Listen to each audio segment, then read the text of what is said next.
Gabriel Costenaro, o entrever ocorrido em abril de 2024 entre o deputado Glauber e esse militante do MBL é o ponto de partida para a tentativa de caçar o deputado do PSOL. Ele provocou o senhor várias vezes antes desse episódio, não? Ele o perseguiu, por exemplo, pelas ruas do Rio de Janeiro, em momentos em que o senhor prestava contas do seu mandato, fazia reuniões com populares em praças públicas, não? Então, ele fabricou essa situação que a gente acabou de ver, correto? Esse aí, Barrocal, é um pobre diabo. Eu já tirei, inclusive, qualquer raiva que eu tinha do meu coração desse sujeito. Eu não digo que tenho compaixão por ele, mas em determinados momentos eu tenho até pena de um sujeito que vive uma vida como a que ele leva, porque ele é pago, foi pago pelo MBL para fazer isso e agora já foi descartado pelo MBL. Parece, inclusive, que está rompendo, está saindo do MBL, né? Espero, ele é um rapaz jovem, espero que durante a sua vida ele tenha a capacidade de se regenerar, de refletir sobre aquilo que faz mal para as outras pessoas e faz muito mal também, no final das contas, para a sua própria vida. Foram 7 vezes que ele foi em ataque contra mim. 7 vezes. Na quinta vez, que é essa vez que vocês acabaram de mostrar, na Câmara dos Deputados, ele agride minha mãe. Minha mãe, que, repito, estava com Alzheimer avançado e veio a falecer alguns dias depois. Questionado esse rapaz no Conselho de Ética se ele se arrependia do que tinha feito, ele fica sem saber direito como dizer, ficou numa posição de isolamento ali no próprio Conselho de Ética. Nenhum deputado do Partido Novo foi sequer defendê-lo, porque é indefensável as coisas que ele faz. E esse rapaz, eu espero que ele reflita um dia na vida sobre as coisas que ele faz, que são coisas ruins. Ele tem tempo ainda para refletir e para reestruturar a sua própria vida. Eu acredito que um dia ele vai conseguir fazer isso, ou pelo menos eu espero que ele consiga fazer isso. Agora, ele foi pago para fazer isso. E não sou eu que estou dizendo que ele foi pago, foi ele quem disse. Em uma das sessões do Conselho de Ética em que ele apareceu lá como testemunha, houve o questionamento de por onde ele recebia dinheiro. Ele disse que recebia do MBL. E questionado o que ele fazia para o MBL, ele gaguejou, ele não soube dizer exatamente o que fazia. Ele recebia exatamente grana para ser esse provocador. Essa organização criminosa chamada MBL tem que ser devidamente responsabilizada. As suas relações, inclusive, com figuras nazistas do supremacismo branco, que ficaram evidentes também nessa oitiva no Conselho de Ética, são gravíssimas e muitas vezes pouco dimensionadas. E o MBL, o senhor caracterizou aí como uma organização criminosa, ele tem essa atitude de estimular um comportamento provocativo por parte de seus militantes, não?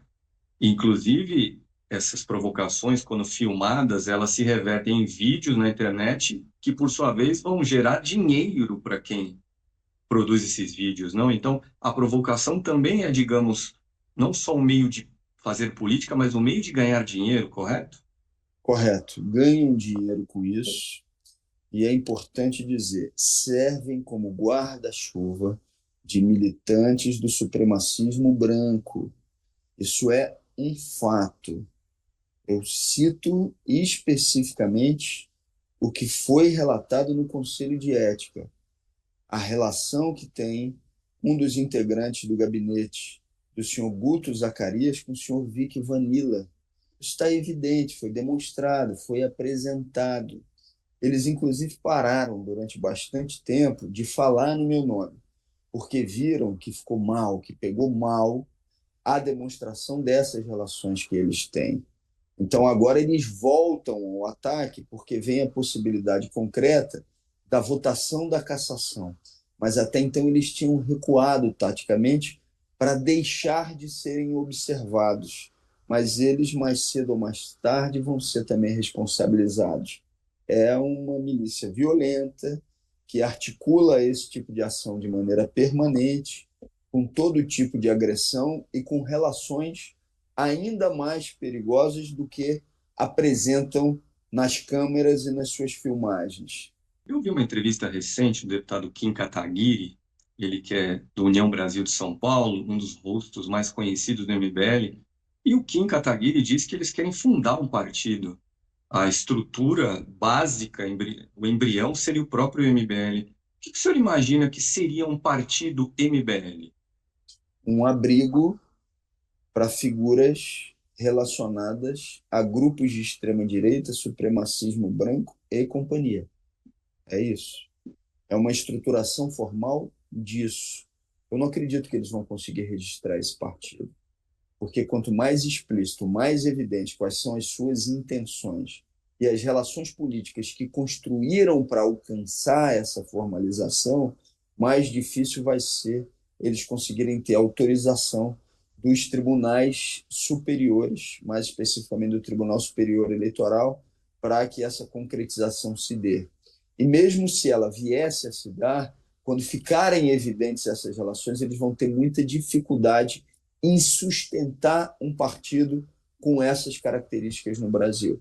Quando o Kim Kataguiri é questionado se acha que foi um erro terem criminalizado o nazismo na Alemanha, e ele disse que sim, que era um erro a criminalização, eu inicialmente, de maneira inocente, ainda pensei que era a formulação de um princípio da liberdade de expressão absoluta. Não, não é isso, não.